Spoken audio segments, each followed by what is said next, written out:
O thou kind Lord, O thou who art generous and merciful, we are the servants of thy threshold and are gathered beneath the sheltering shadow of thy divine unity. The sun of thy mercy is shining upon all, and the clouds of thy bounty shower upon all. Thy gifts encompass all. Thy loving providence sustains all. Thy protection overshadows all, and the glances of thy favor are cast upon all. O Lord, grant thine infinite bestowals, and let the light of thy guidance shine. Illumine the eyes, gladden the hearts with abiding joy. Confer a new spirit upon all people, and bestow upon them eternal life. Unlock the gates of true understanding, and let the light of faith shine resplendent. Gather all people beneath the shadow of thy bounty, and cause them to unite in harmony, so that they may become as the rays of one sun, as the waves of one ocean, and as the fruit of one tree. May they drink from the same fountain. May they be refreshed by the same breeze. May they receive illumination from the same source of light. Thou art the giver, the merciful, the omnipotent. Thank you. Thank you so much, Gary. David, are you ready? Ready? David Gillette. Yes. It is my pleasure to introduce a man that I personally know and greatly respect, Dr. David Liebman. He grew up in a secular Jewish family in Southern California, and he came of age with a hunger for deeper religious and spiritual truths, which led him to attend Baha'i Firesides while studying medicine at Emory University in Atlanta, Georgia. He now lives in Clemson, upstate South Carolina, where he is a general internist with his own private practice. Among his many Baha'i activities, he co-hosts an online Meaningful Conversations program in which seekers come to explore the profound spiritual truths offered by the teachings of Baha'u'llah. On the website BahaiTeachings.org, you can read a very thoughtful article written by him entitled Civilization: Can Human Society Evolve, or Are We Stuck Here? David is a person who serves humanity with selflessness, and this I greatly admire. So, dear friends, please welcome Dr. David Liebman.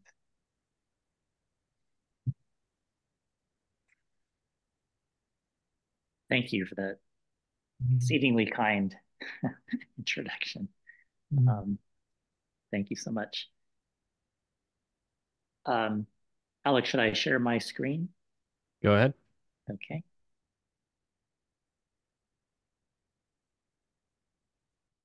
Oops, wrong one, I'm sorry. Try that again.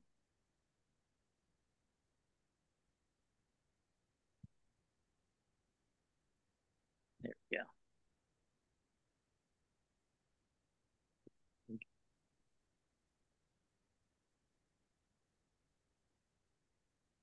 So the topic this evening that I'd like to speak about is entitled The Oneness of Humankind, a Spiritual Reality. And the subtitle is The Foundation of Our Oneness. And the reason I put that there is because I think that viewing this from a spiritual perspective really is an enduring foundation for our oneness and our unity on Earth in terms of our human civilization. So if we're talking about a spiritual reality, the question is, well, what is spiritual reality? In looking it up, there's really no generally accepted or precise definition of spirituality. It really depends on one's perspective and belief. My understanding from my own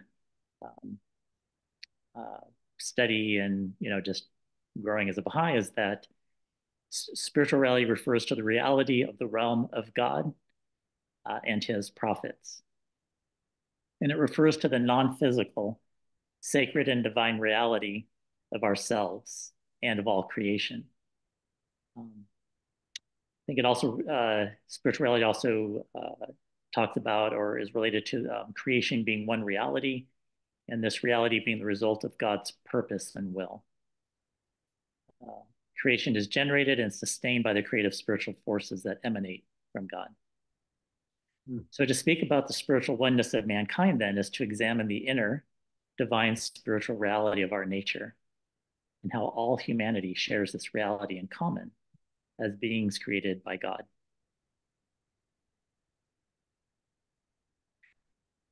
So to explore the foundational spiritual reality of all humanity, the talk will be a bit of a survey of what did faith primarily from the tradition have to say about this topic. So we'll look at the Old Testament, New Testament. There'll be a couple of quotes from Islam, and then of course the Baha'i faith. So starting with the Old Testament, in the very beginning of the Old Testament in Genesis, we have a quote. Then God said, "Let us make man in our image, after our likeness." So God created man in his own image. In the image of God, he created him. Male and female, he created them.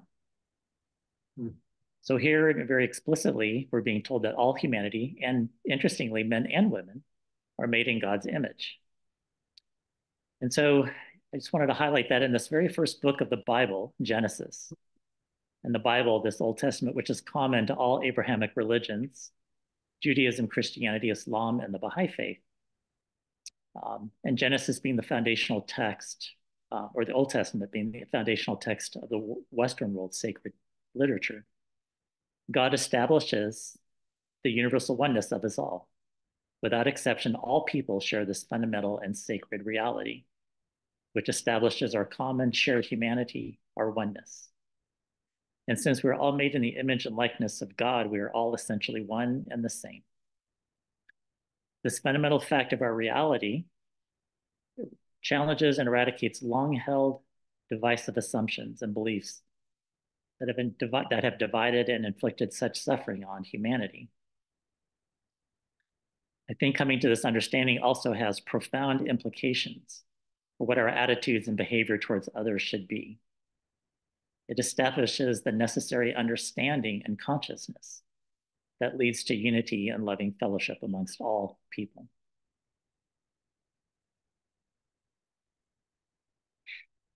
Continuing with the Old Testament in Deuteronomy, Moses states, "Hear, O Israel, the Lord our God is one Lord. And thou shalt love the Lord thy God with all thine heart, and with all thy soul, and with all thy might. And these words which I command thee this day shall be in thine heart." So I think that if it follows that if we love God as commanded with such intensity and totality, then we love and revere all things pertaining to him, such as his laws and commandments and his creation, which of course includes us, humanity. We were commanded to take this teaching into our hearts, to internalize it. I think the profound truth here is that this alone of all things in our life experience is transformative. Nothing else has this kind of power, the love of God, to change our hearts. So if we love God as commanded, then we radiate that love to all people and all things. The love of God cannot be separated from loving others. They are twin facets, one reality, one love. This love of God creates within us a new spiritual life and consciousness, and gives us the spiritual capacity to see our oneness and to yearn for unity. It molds us and informs us how we view and treat others. And in this little section, it just brought to mind this quote from Matthew in the New Testament. In Matthew 5:16, we read, "Let your light shine before others, that they may see your good deeds and glorify your Father in heaven."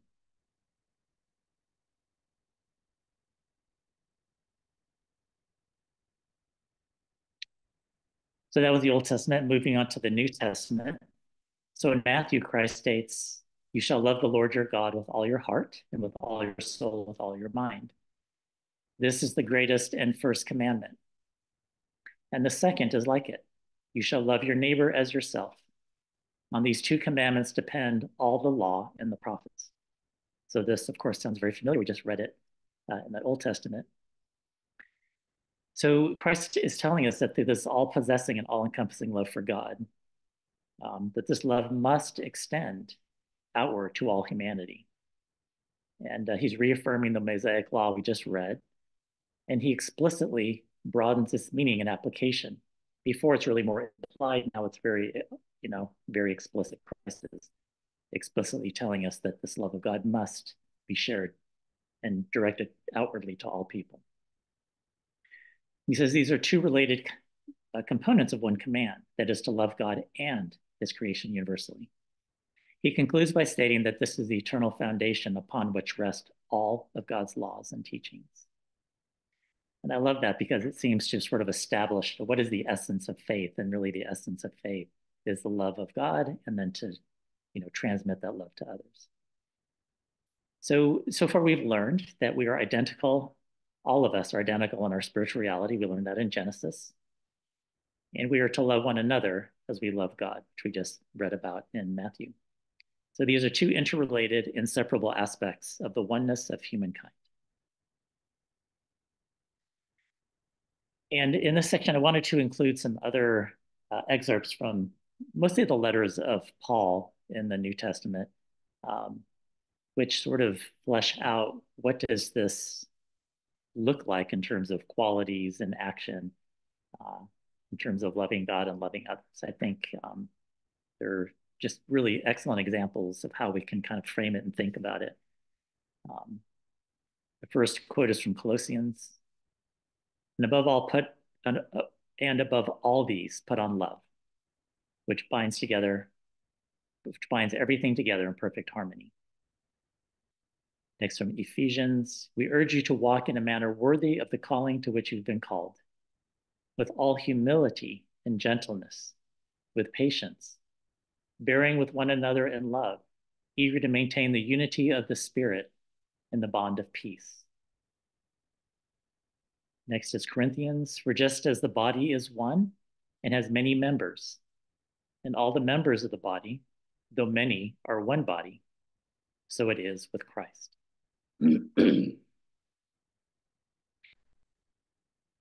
Next, from Romans, live in harmony with one another. Do not be haughty, but associate with the lowly. Never be wise in your own sight. Repay no one evil for evil, but give thought to do what is honorable in the sight of all. If possible, so far as it depends on you, live peaceably with all.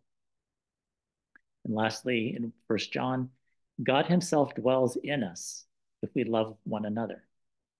His love is brought to perfection within us. He who loves God must also love his brother.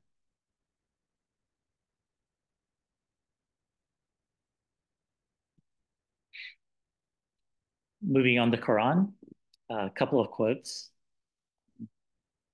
First quote, O mankind, indeed we have created you from male and female and made you peoples and tribes that you may know one another. Indeed, the most noble of you in the sight of Allah is the most righteous of you. Indeed, Allah is knowing and acquainted. O men, fear your Lord who created you from a single being, and out of it created its mate. And out of the two spread many men and women. Fear Allah, in whose name you plead for rights, and heed the ties of kinship. Surely Allah is ever watchful over you. So what this says to me is that God, addressing humanity, is reminding us that all humanity is created from a common origin, shared by all. Through righteousness, which is the condition of moral being and action, we manifest the inherent nobility of our reality and express our obedience to God. It is by manifesting these qualities into action that we create unity and justice and express the reality of our oneness. And here is another restatement, a reminder of this recurrent divine narrative. Number one, we are one humanity. And number two, This oneness carries sacred or moral obligations in thought and action to one another.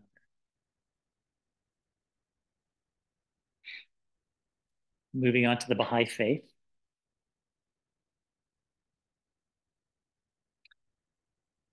The hallmark and pivot of the Baha'i teachings is the principle of the oneness and wholeness of the human race. I just want to read that again. The hallmark of the Baha'i faith and the pivot of its teachings is the principle of the oneness and wholeness of the human race. The utterance of God as a lamp whose light is these words: "You're the fruits of one tree and the leaves of one branch. Deal ye one with another with the utmost love and harmony, with friendliness and fellowship." So powerful is the light of unity that it can illuminate the whole earth. In another selection, the tabernacle of unity hath been raised. Regard ye not another as strangers. Of one tree you're all, are all ye the fruit, and of one bough the branch, the leaves. The world is but one country, and mankind its citizens. Let a man glory in that, let not a man glory in that he loves his country. Let him rather glory in this, that he loves his kind, humanity. And then lastly, know ye not why we created you all from the same dust, that no one should exalt himself over the other. Ponder at all times in your hearts how you were created. So here we're being told very explicitly and directly that all humanity, we all branch from a common tree. We're all the leaves of one tree and the fruits of one tree and the leaves of one branch. We're commanded to deal with each other in utmost love and harmony, friendliness and fellowship.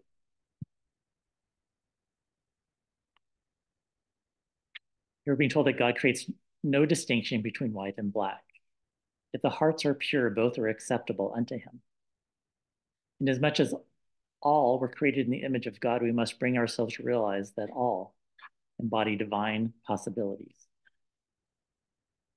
In the estimation of God, all men, and I put in this section, and women are equal. Equality of men and women is the foundation of the Baha'i faith. I just kind of inserted that just to call that into, to show that. There is no distinction or preference for any soul in the realm of his justice and equity. And God did not make these divisions, meaning national divisions, racial divisions, religious divisions. These divisions have their origin in man himself. Therefore, they are against the plan and purpose of God. They are false and imaginary. And all those quotes were from Abdul Baha. And so when he talks about the plan and purpose of God, I thought it'd be nice just to pause and ask, well, what is the plan and purpose of God? So the plan and purpose of God, I think, expressed in the human realm and civilization, his purpose and intention is peace. God's purpose is unity, stability, security, well-being, happiness, and a just and flourishing global civilization. As we, humanity, act contrary to this plan and purpose of God, we bring upon ourselves terrible suffering solely as a natural consequence of our own destructive behavior and violation of spiritual laws. My children in high school had a physics teacher who loved to tell them this quote. He would tell them, "You may forget about the laws of physics, but the laws of physics will never forget about you." And I love how I think that's an excellent metaphor for spiritual laws, that there's this framework of law inherent in God's creation in the universe. And it's important that we align our actions with those laws. And to break those laws, there are consequences.